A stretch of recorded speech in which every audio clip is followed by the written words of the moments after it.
জুলাইয়ের বিপ্লব কিংবা গণ অভ্যুত্থান কিভাবে সংগঠিত হয়েছে, এই জুলাই বিপ্লবে কারা কারা নেতৃত্ব দিয়েছে, কার নেতৃত্বে শেখ হাসিনা 5ই আগস্ট বাংলাদেশ থেকে পালিয়েছে, এ নিয়ে এখন চুলচেরা বিশ্লেষণ চলছে। কেউ কেউ বলছেন বাংলাদেশের জামাত এবং শিবিরের কাজ এটা এবং তারাই এটা শেখ হাসিনাকে পালায়নের জন্য বাধ্য করেছেন। এক দফা আন্দোলনটা তাদেরই একটি রূপরেখার অংশ। জনগণ যারা এখানে মিছিল মিটিং করেছেন, সিংহভাগ তাদের লোকজন সর্বাগ্রে ছিল, এ মন্তব্য করছেন খোদ আওয়ামী লীগ সহ শেখ হাসিনা সহ বাংলাদেশের অনেক মানুষ। পাশাপাশি এটাও মানুষ বলছেন যে বাংলাদেশের সর্ববৃহৎ দল বাংলাদেশ জাতীয়তাবাদী দলের সমর্থন ছাড়া, সহযোগিতা ছাড়া, প্ল্যান ছাড়া এই আন্দোলন সফল হতো না। অনেকে বলছেন ছাত্র জনতাই শুধুমাত্র তাদের এই আন্দোলনের গোপন সকল ধরনের পরিকল্পনার অংশকারী এবং তারাই এটাকে বাস্তবায়ন করেছেন, জনগণ তাদের পিছনে সাহায্য করেছেন। জুলাই বিপ্লবের আমি একজন যোদ্ধা, আমি একজন সহযোগী, আমি অনলাইনে জুলাই যোদ্ধা হিসেবে নিজেকে সগৌরবে মেনে নিয়েছি, কার্যক্রম পরিচালনা করেছি।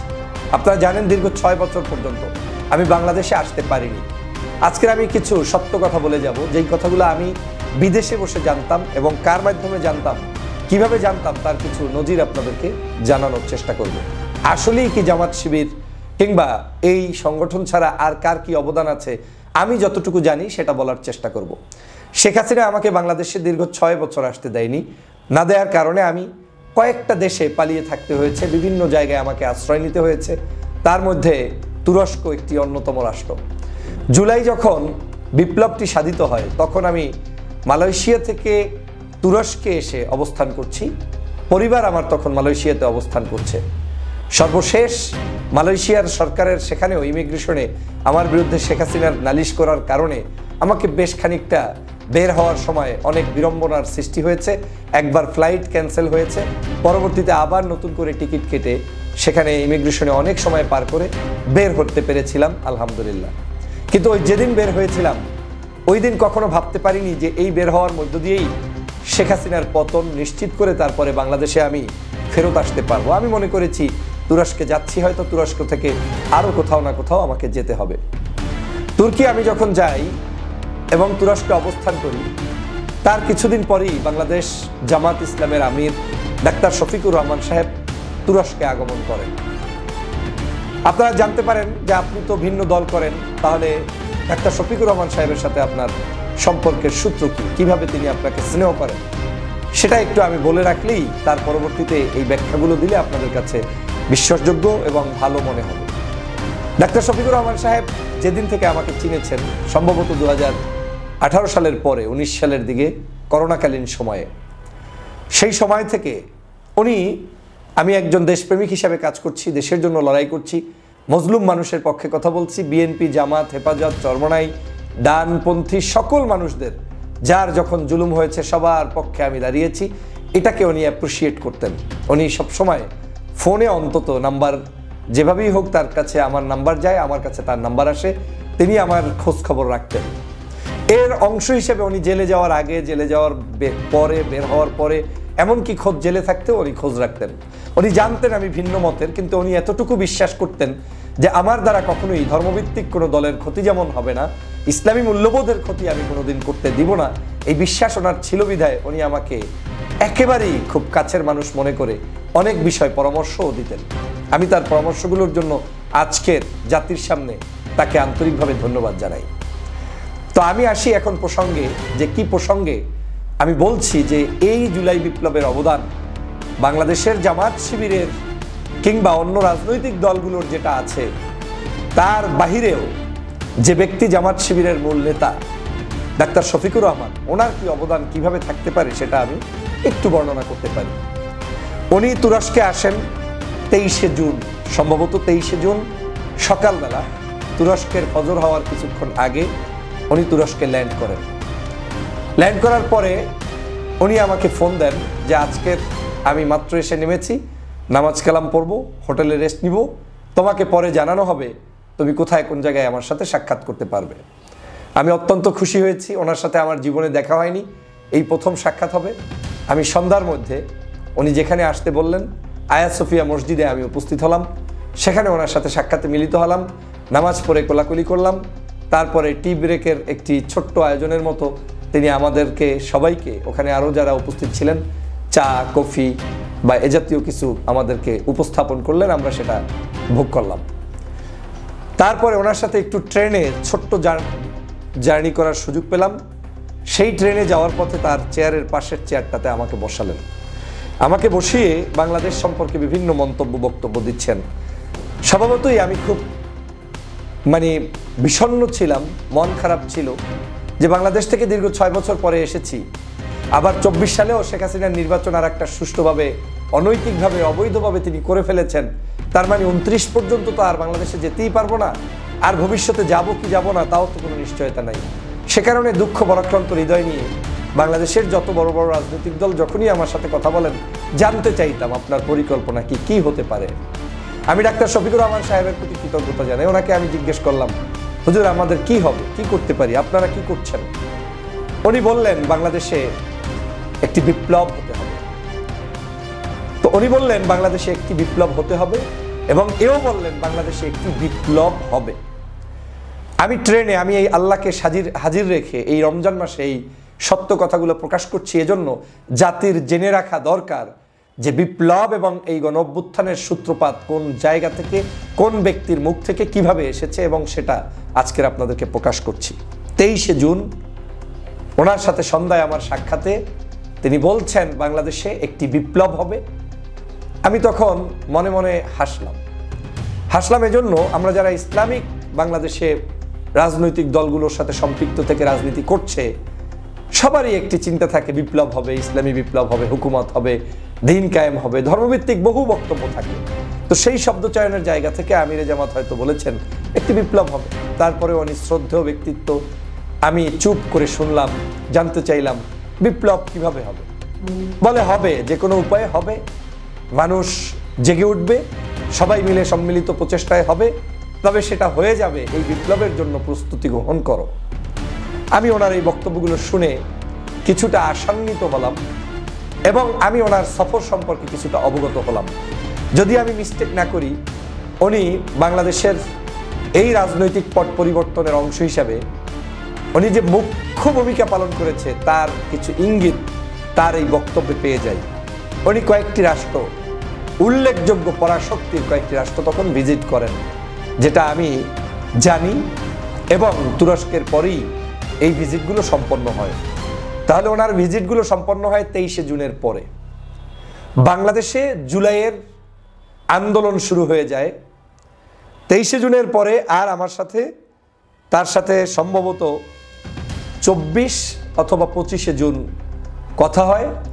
তিনি যখন তুরস্ক থেকে চলে যাবেন 25শে জুন সম্ভবত বা 26শে জুন, এরকম একটি সময় ফোনে আবার কথা হয়। তিনি বলেন ফোনে কন্ট্যাক্ট থাকবে, যোগাযোগ রাখিও। এর পরবর্তীতে উনি আমাকে 26শে জুলাই হঠাৎ একদিন মেসেজ পাঠান হোয়াটসঅ্যাপে, যখন বাংলাদেশে জুলাইয়ের আন্দোলন একেবারে ঘনীভূত হয়ে গিয়েছে, জমে গিয়েছে, সর্ব জায়গায় আন্দোলন, শেখ হাসিনার পতন নিশ্চিত হচ্ছে। এবং সেই কঠিন পরিস্থিতির মধ্যে হঠাৎ করে উনি আমাকে একটি মেসেজ পাঠান, আসসালামু আলাইকুম বলে। ইংলিশে মেসেজটার সার মর্ম হচ্ছে, তুমি এই বিশেষ অ্যাপসটি ডাউনলোড করো, তোমার সাথে হয়তো আমার যোগাযোগ রক্ষা করতে হলে এই জায়গায় কথা বলতে হবে। আমার হঠাৎ করে মাথা একটু হলেও চিন্তায় পড়ে গেলাম যে লোকটার সাথে আমার যখন হোয়াটসঅ্যাপে কথা হবে, সেই লোকটা আমাকে বিশেষ কিছুর মাধ্যমে যোগাযোগ করতে চায়, আন্দোলন চলমান, তাহলে এর মধ্যে কিন্তু আছে। আমি জানার চেষ্টা করলাম, বোঝার চেষ্টা করলাম, বিভিন্নভাবে আমি জানতে পারলাম বাংলাদেশের যে আন্দোলন চলমান রয়েছে, এই আন্দোলনে জামাত শিবির তাদের জীবনের সর্বোচ্চ মূল্য নিয়ে ঝাঁপিয়ে পড়ার জন্য কেন্দ্র নির্দেশিত বিশেষ পদ্ধতিতে তারা অবলম্বন করেছে। এবং আমি এও জানতে পারলাম ঢাকা শহরে তারা সর্বোচ্চ এই প্রায় 15-20 দিন পর্যন্ত বিভিন্ন জায়গা থেকে, প্রান্ত থেকে চিরা মুড়ি ডাল যে যেভাবে পেরেছে, যার যেখানে অবস্থান করার সুযোগ এসেছে, তারা তাদের সেই লক্ষ লক্ষ নেতাকর্মী নিয়ে উপস্থিত হয়েছে। আমার কাছে থাকা তথ্য অনুযায়ী আমি তখন জানতে পেরেছি 25 থেকে 30 লক্ষ এডিশনাল পিপল, যারা কাউন্টেড ছাড়া জামাত শিবিরেরই নিজেদের ডেডিকেটেড পিপলদেরকে ঢাকা শহরে নিয়ে আসতে সক্ষম হয়েছে। কম বেশি হতে পারে, মিডিয়ায় এক ধরনের তথ্য আসতে পারে, এমনকি অনেকে 50 লক্ষও বলেছেন, যদিও আমি সেটাকে খুব একটা গুরুত্বের সাথে দেখি না। আমি 25-30 লক্ষ জামাত শিবির আসতে পারে এই ধারণাটা আমার আছে। তো যখন শফিক সাহেবের ওই মেসেজ পেলাম 26শে জুলাই, তখন আমি আমার কাছে অবস্থানরত দুজন ভাই ছিলেন তুরস্কে। আমি এগুলো কেন বলছি, আপনারা ভবিষ্যতে তাদের ইন্টারভিউ নিতে পারবেন, সাক্ষী নিতে পারবেন। একটা ছেলে হচ্ছে তুরস্কে পড়াশোনা করে, নাম তানভীর, ফেনীতে বাড়ি। আরেকজন ভদ্রলোক যে আমাকে আশ্রয় দিয়ে সাহায্য করেছে, সহযোগিতা করেছে, তার নাম শহীদ রাহাত, একজন ব্যবসায়ী, বিশিষ্ট ব্যক্তি। এই তানভীর এবং শহীদ রাহাত, এই দুই ব্যক্তির কাছে আমি কিছু কিছু বিষয় শেয়ার করতাম যে আজকের এই ঘটনা ঘটতে পারে, আমার কাছে মনে হচ্ছে আমিরে জামাতের এই বক্তব্য কোনো একটা সিগন্যাল বহন করছে। তো তারাও হতভম্ব হতেন, বলতেন না ভাইয়া এগুলো হতেও পারে, নাও হতে পারে। তখন আমি বলতাম যে ডাক্তার শফিকুর রহমান সাহেব আমাকে যখন যে বক্তব্য দিয়েছে কখনোই কোনো কিছু ফলস উদ্বুদ্ধকরণ কিংবা ইনফরমেশন তিনি দেয়নি। তিনি কথা কম বলেন, কিন্তু যেটা বলেন সেটা আদতেই অনেক কথা বলেন।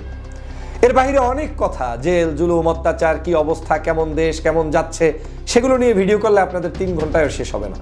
শফিক সাহেবের সাথে আমার কি কি কথা, এগুলো বলার সুযোগ নেই, আর এটা আমি বলতেও চাই না। আমি শুধু এই কথাটাই বলতে চাই যে এই বিপ্লবের তিনি একজন সাথী কিভাবে হলেন, তার যে গোপন একটি পরিকল্পনায় এগুলো হতে পারে, সেই জায়গাটা জাতির ইতিহাসে যাতে লিপিবদ্ধ থাকে, সেজন্য আজকের ডেট সহ ম্যান সহ আমি আপনাদেরকে বলছি। ওনার এই অ্যাপসের পরে আমি ওনাকে অ্যাপসে মেসেজ পাঠালাম, সাথে সাথে উনি হয়তো 1-2 ঘন্টা পরে বা 6 ঘন্টা পরে রিপ্লাই আসলো, please pray for our victory, আমাদের স্বাধীনতার জন্য, নতুন স্বাধীনতার জন্য তুমি আমাদের জন্য দোয়া করো। এবং আমার বুঝতে আর বাকি নেই যে বাংলাদেশের এই জায়গাটায় তিনি কি অবদান রাখছেন। জুলাই বিপ্লব চলতে থাকলো, আমরা সেই আন্দোলনের আমি দিন রাত 24 ঘন্টা ভিডিও বানালাম, বক্তব্য দিলাম, লাইভে যেতে থাকলাম। বাংলাদেশে ইন্টারনেট বন্ধ, আমি চেষ্টা করলাম জানার পরেও যে বাংলাদেশের বন্ধ, কিন্তু কোটি বাংলাদেশি বিদেশে জাগ্রত যারা তথ্য শুনতে চায়, জানতে চায়, আমি সামহাও যে কোনো ইনফরমেশন পেলে সেখান থেকে তথ্যগুলো নিয়ে আসতাম, রাত ভর কান্না করতাম, আপনাদেরকে উদ্বুদ্ধ করতাম। সেগুলো আপনারাই এখন কমেন্টস বক্সে সাক্ষী হিসেবে লিখে যেতে পারবেন আমি কি করেছি কি করি নাই। আমি মনে করেছিলাম এই আন্দোলনটা যে কোনো মূল্যে, কার নামে হচ্ছে, কার ব্যানারে হচ্ছে, জামাত করছে না শিবির করছে না বিএনপি করছে না আর কেউ করছে, আমার এগুলো দেখার সুযোগ নেই, আমার দরকার হাসিনার পতন। এই চেতনা নিয়ে আমি আপনাদের সাথে নির্দলীয় বক্তব্য দিতাম, সবাইকে উৎসাহ যোগাতাম যে বিপদ মুক্ত হলে বিএনপির জন্যও কল্যাণ, জামাতের জন্যও কল্যাণ, আমাদের দেশবাসীর জন্যও কল্যাণ। আর বিপদ থেকে গেলে ক্রেডিট নিয়ে লাফালাফি করলে কল্যাণ তো নয়, সবারই অকল্যাণ। অতএব জামাত যদি এই কার্যক্রম করে বিজয় অর্জন করে দিতে পারে আমার, তাহলে আমার কোনো আপত্তি নেই। আমি সেই সেন্সে এই কথাগুলো সবসময় আপনাদেরকে বলতাম।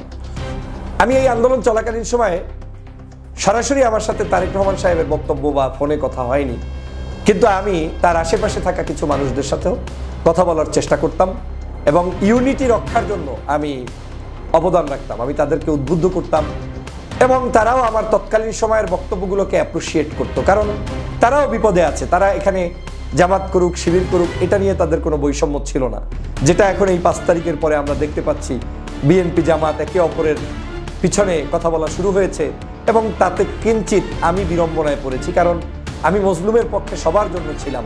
কিন্তু যখন 5 তারিখের পরে এখানে আবার নতুন করে কেমন কেমন কথাবার্তা শুরু হয়েছে, তখন আমাকে মজলুমের পক্ষে থাকতে গিয়ে অনেক ট্যাগিংয়ের শিকার হতে হচ্ছে।